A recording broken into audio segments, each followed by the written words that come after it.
Oke, assalamualaikum warahmatullahi wabarakatuh. Kakak-kakak yang luar biasa, calon-calon leaders yang luar biasa ya. Malam ini saya mengkhususkan untuk memberikan jawaban atas pertanyaan-pertanyaan kakak-kakak di Adlink ya. Salah satunya adalah pertanyaan Kak Rizky ya tadi ya tentang Kak, saya belum tahu nih apa itu intervensi ya, intervensi internal dan eksternal. Nah, ini bisa dilihat di materinya pada sesi kedua ya. Jadi kalau kita berbicara tentang intervensi internal dan eksternal, itu sebenarnya kita berbicara tentang fungsi kita sebagai seorang leader di lapangan, itu ada hubungannya dengan fungsi monitoring dan intervensi, Kak. Ya, jadi ketika kita sebagai seorang leader, jangan lupa kita selalu melakukan monitoring ya, walaupun kita tidak selalu melakukan micromanager ya. Ya teman-teman, tadi siang kan ada yang menyatakan, oh ini berarti makro manager ya, makro manajemen Kak. Nah, ini mikro manajemen Kak. Ya, secara teoretikal ya seperti itu. Micro manajemen itu ya manajemen yang mikro, kita lakukanlah monitoring, bukan hanya monitoring ya, kita lakukan satu kontrol yang sangat ketat ya, bahkan kita day to day dengan bersama mereka, bahkan kita melakukan kegiatan-kegiatan bersama mereka secara kita kontrol semuanya secara dekat ya, secara close gitu ya.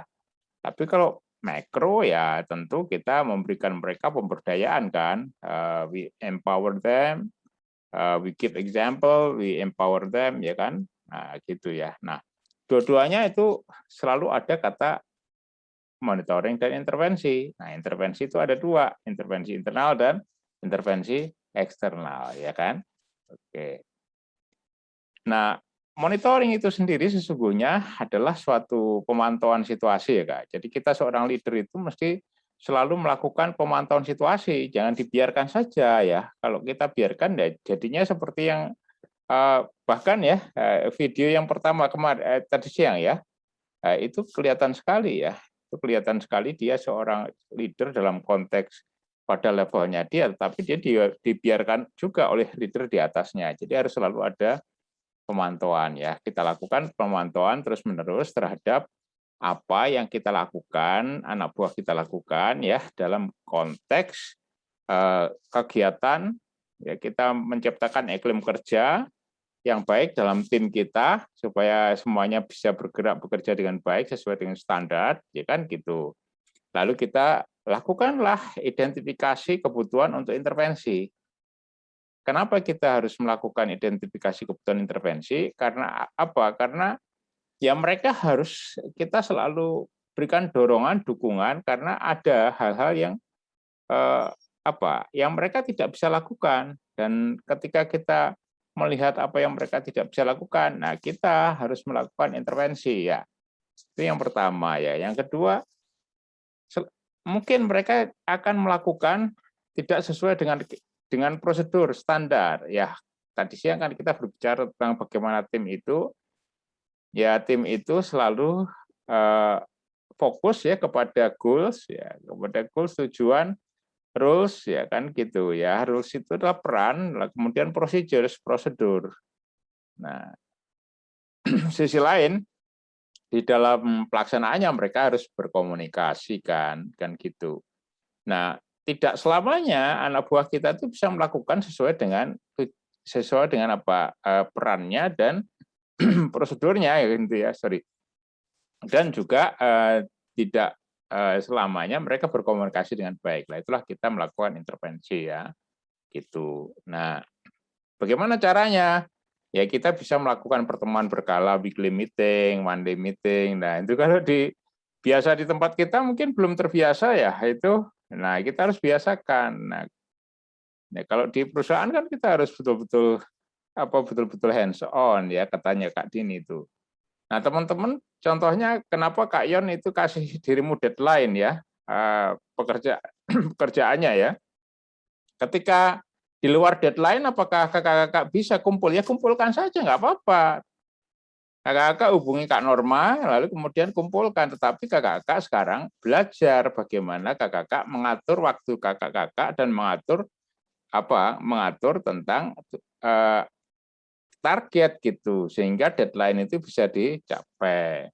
Soalnya gimana Kak, saya belum mengerjakan karena deadline karena begini-begini. Nah, kita mulai mengidentifikasi masalahnya, tapi tidak beralasan ya. Tapi dari situasi itu maka kita lakukanlah satu strategi untuk bisa mengelola waktu kita, tugas-tugas kita. Nah, itulah seorang leader itu perlu melakukan intervensi, Kak. Nah, kan gitu ya.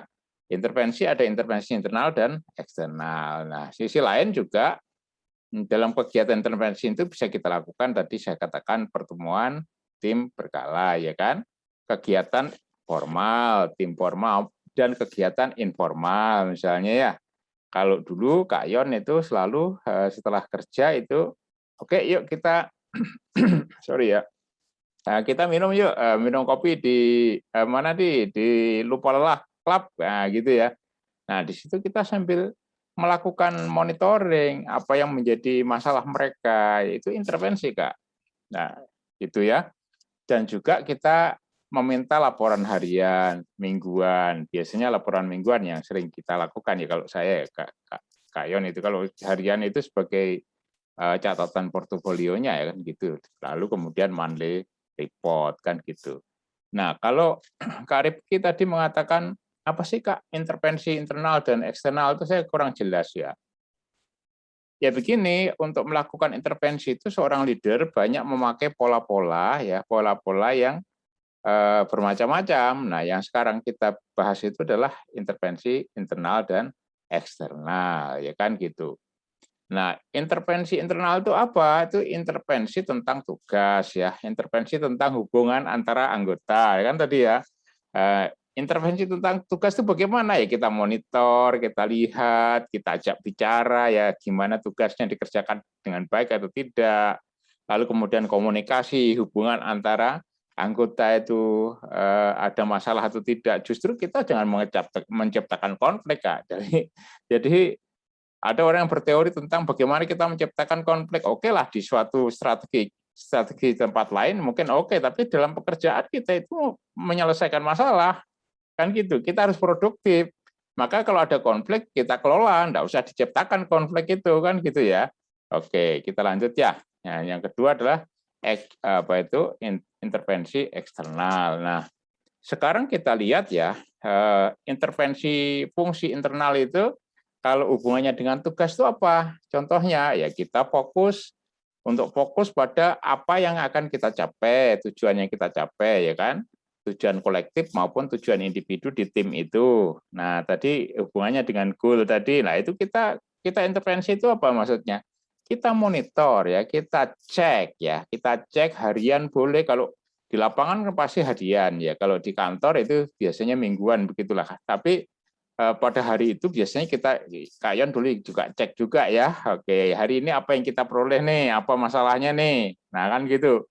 Kadang-kadang kalau di perusahaan di daerah itu karena kita tidak bersama dengan keluarga kita, ya oke kita meeting yuk kita ngopi yuk. Ya, itu kan secara informal kita lakukan intervensi Kak itu. Lalu kemudian bisa juga kita lakukan restrukturisasi rencana kalau misalnya ternyata itu ada satu kontingensi ya satu situasi yang tidak kita harapkan kan gitu ya, atau prosesnya yang kita restrukturisasi yang kita ubah ya, atau peran dari anggota tim karena mungkin sekarang sudah agak berbeda motivasinya ya, R1, R2 sampai R4-nya sudah mulai berbeda ya, mulai naik misalnya. Nah, ini banyak hal. Jadi sebagai seorang pemimpin itu ya unik ya, dan challenge-nya banyak, dan kita sekarang itu sedang belajar basic leadership ya. Foundational skills for leadership kan gitu ya. Nah, apalagi ya mungkin yang penting adalah dalam konteks itu adalah bagaimana kita mendapatkan hasil yang kita inginkan secara bersama, secara efektif gitu Kak. Sesuai dengan key performance indicator-nya ya yang akan kita capai. Lalu apalagi ya intervensi fungsi internal itu apalagi ya kita memandu proses pengambilan keputusan dengan teman-teman ya. Tadi siang kan kita banyak bicara itu tentang bagaimana kita give them the tools ya, untuk tim kita, so give them examples, give them the tools kan, give them the situation to do what they want kan gitu ya. Lalu kemudian we step back lah, kita kembali lagi, itu yang kita sebut dengan intervensi ya. Termasuk apa? Termasuk bagaimana kita membantu mereka memperoleh informasi yang lebih baik, mengkoordinasi yang lebih baik kan, berfokus pada masalah dan penyelesaian masalah. Masalah itu harus dilakukan secara cepat dan pada waktu yang terrendah ya. The fastest time di waktu yang tercepat, the fastest time, dan waktu yang terendah, the lowest level kan gitu ya. Jangan sampai masalah kecil aja sudah sampai manajernya, masalah kecil sampai vice presiden, enggak begitu ya. Jadi kita ini adalah setiap anggota tim harus bisa menyelesaikan masalah gitu Kak. Nah, itu harus kita intervensi, namanya intervensi internal. Apalagi nah, kita melatih anggota ya, kita melatih anggota melalui cara yang formal, itu pelatihan, training yang tadi kita bahas di pagi hari, ada giving example, teaching, training, mentoring, dan coaching kan begitu ya. Nah, apalagi selain itu, selain itu adalah bagaimana kita selalu melakukan penilaian kinerja ya. Penilaian kinerja itu ya ini Kak Dwika ini yang sudah bertanya sama Kak Ion itu, bagaimana kita melakukan penilaian kinerja yang adil, efektif ya. Tentu dalam konteks penilaian kinerja itu sejak awal kita sepakati kayak KRA KPI-nya kan gitu. Lalu kemudian kita kontrol, lalu kita lakukan intervensi dan kita cek ya, kita cek. Nah, kalau perlu ya kita konfrontasi ya, kita konfrontasikan. Nah, artinya maksudnya apa ya? Maksudnya adalah kita lakukan normalisasi supaya orang itu tidak menjadikan konflik, yaitu caranya kita caranya kita mengelola konflik ketika kita mendapatkan konflik pada saat kita melakukan penilaian. Nah, itu namanya intervensi internal Kak ya. Oke. Nah, apalagi selain itu ya kita lakukan tadi Kak Yon kan katakan kalau orang ini masih belum mengenal banyak hal, give them example ya, lalu kemudian kasih teaching to show them ya, kasih tahu mereka agar mereka itu bisa bisa know, bisa see gitu ya. Lalu kemudian setelah itu apa ya, mentoring, they can feel ya, Anda dampingi, di mentor itu they feel it ya kan. Terus coach ya, lalu kita coaching ya, kalau kita coaching berarti apa ya, they can do it by themselves with our help ya, seperti yang saya katakan sebelumnya. Ki Hajar Dewantara mengajari kita Tutwuri Handayani itu coaching ya. Ki Hajar Dewantara mengajarkan kita ing madya mangun kaso, itulah mentoring kan gitu ya. Lalu apalagi ya, Ki Hajar Dewantara mengajarkan kepada kita ing ngarsa sung tulodo. Nah, memberikan contoh itu kan giving example and teaching. Lalu kemudian kita tingkatkan dengan training kan gitu Kak ya. Itu semuanya adalah intervensi internal Kak ya. Tadi Kak Yon sudah mengatakan mengelola konflik, kita bangun komitmennya ya, komitmen dari tim kita, esprit de corps, semua orang harus masuk ke dalam tim secara baik, jangan malah pergi ke luar. Lalu kemudian orang bisik-bisik masuk ke dalam malah ngerusakin kita, itu namanya adalah destroy from the inside. Itu seorang pemimpin harus tahu itu, dan harus tahu itu. Kalau dari satu budayanya seperti itu dan dibiarkan terus seperti itu, harus stop Kak. Anda sebagai seorang pemimpin harus stop. Anda harus leading di depan, bahwa Anda bawa organisasi itu menjadi organisasi yang sehat. Nah, gitu Kak ya. Lalu apalagi ya? Apalagi kita membangun komitmen sudah tadi ya, as with the corps. Kemudian apa lagi? Ya kita lakukanlah, kita mendengar, kita komunikasi. Walaupun kakak-kakak follower misalnya, ya komunikasilah kepada pemimpin yang baik. Jangan tiba-tiba kakak-kakak mengeluh pada orang lain tapi tidak pernah komunikasi dengan pemimpinnya. Lah itu pemimpin harus lakukan intervensi ke dalam itu, intervensi internal tadi ya. Supaya apa? Mereka komunikasi sama kita sehingga kita itu bisa mengerti, bisa memuaskan kebutuhan anggota tim. Kita bisa mengerti gitu Kak ya. Lalu kita melakukan model ya, modeling. Nah, gitu ya. Itu yang internal ya. Nah, bagaimana fungsi eksternal itu? Kalau kakak-kakak anggotanya ada yang berbuat kesalahan, tapi kesalahan itu bukan karena kesalahan kriminal pribadinya, karena itu adalah menjalankan tugasnya, maka kakak-kakak harus apa? Ya harus mensupport dia, harus melakukan apa? Advokasi, karena itu timnya kakak gitu ya. Itu orang-orang yang membantu kita membangun sebuah budaya kerja untuk mencapai tujuan. Kalau misalnya ada sesuatu kekeliruan yang dia sendiri juga tidak sengaja, ya kita advokasi, ya kan gitu. Kita lakukan jaringan, ya jaringan keluar untuk meningkatkan pengaruh kita dan mereka, ya kan gitu. Biasanya Kak Yon begitu, kalau Kak Yon itu meminta teman-teman itu berhubungan dengan orang luar, telepon atau apa, berhubungan, itu sesungguhnya Kak Yon sudah lakukan hubungan dengan mereka.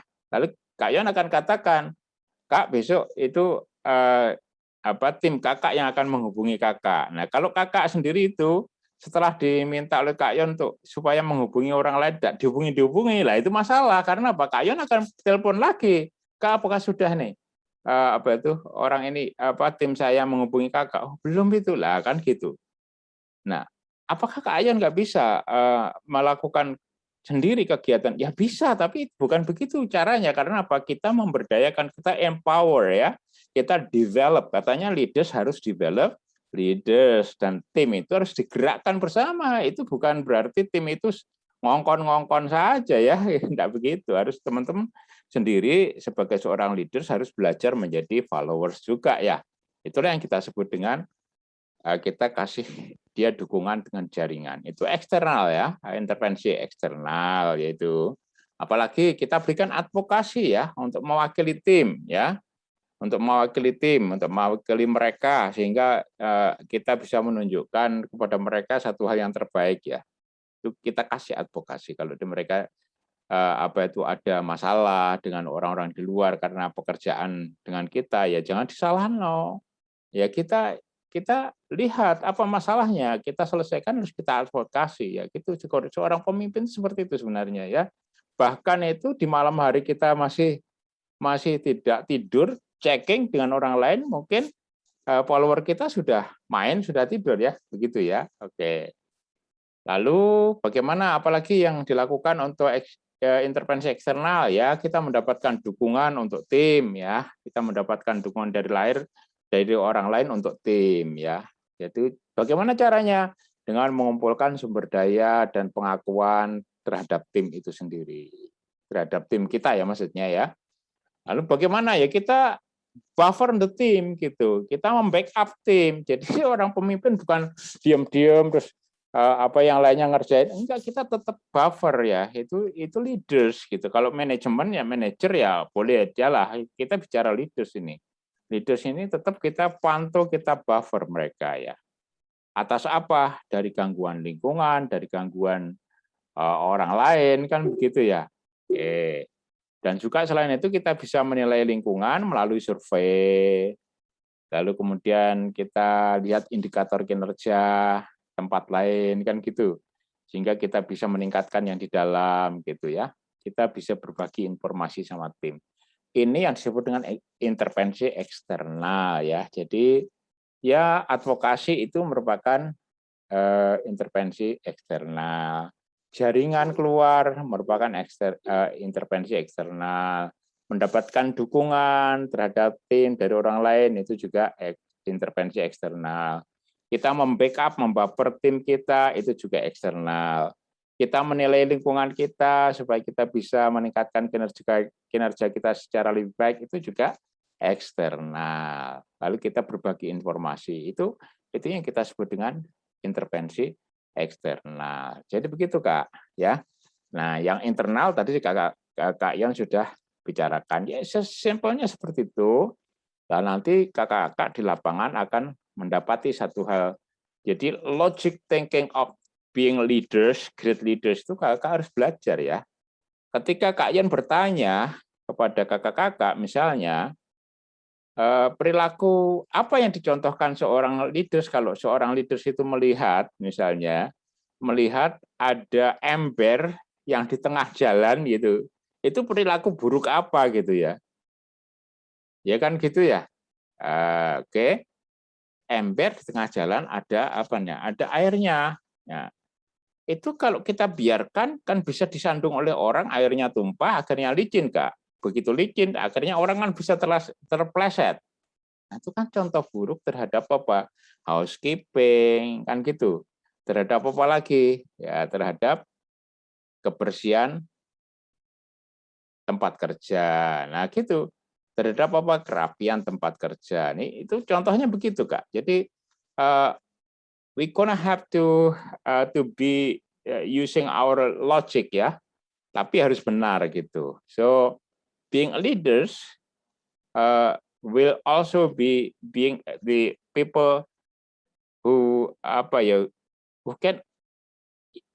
can be alert to the situation kan gitu ya. Nah begitu Kak. Jadi itulah penjelasan saya Kak Rifki tentang apa? Tentang intervensi internal dan intervensi eksternal. Oke, selamat belajar dan semangat selalu. Terus ikuti safety leadership secara disiplin ya. Kakak-kakak yang hari ini tidak masuk atau yang pertemuan pertama tidak masuk, kasih tahu ya Kak ya, kasih tahu ke Kak Norma, ke Kak Minto, kenapa tidak masuk ya, supaya apa? Supaya kita selalu melakukan disiplin, Kak. Nanti kalau di perusahaan kakak itu harus kasih tahu. Kalau kakak-kakak misalnya bekerja 3 hari berturut-turut ya tidak masuk kerja tanpa memberitahu ke kakak langsung seperti apa? Iya, seperti video yang pertama kita lihat tadi yaitu di terminate. Nah, mulai sekarang kakak-kakak harus terbiasa ya dalam konteks apa? Pola berpikir industri. Apakah itu kita terlalu dipaksa? Tidak juga. Itu ibadah juga loh Kak. Ya, itu ibadah juga. Kita itu diberikan kekuatan oleh Allah Subhanahu Wa Taala, kekuatan pikiran, kekuatan hati, ya kan, kekuatan fisik, kan gitu ya. Oke, kekuatan emosional, kekuatan sosial untuk apa? Ya, untuk melakukan hal-hal yang positif, produktif, yang bisa bermanfaat bagi kita, masyarakat, keluarga kita, masyarakat kita, dan masyarakat luas. Oke, itulah jawaban saya tentang intervensi internal dan eksternal. Thank you, Kak Rifki dan teman-teman yang lain. Hindari untuk bosan belajar, hindari untuk bosan bekerja, ya, selalu disiplin dan selalu komunikasi, ya. Kalau misalnya ada tugas kok ternyata terlambat tugasnya nggak sesuai deadline, ya sudah komunikasi saja. Hindari mengeluh, hindari merasa bersalah, tapi lihat masa depan, ya kan? Lakukan sesuatu yang terbaik buat diri Anda. Jadilah the great leaders and the master in you. Oke?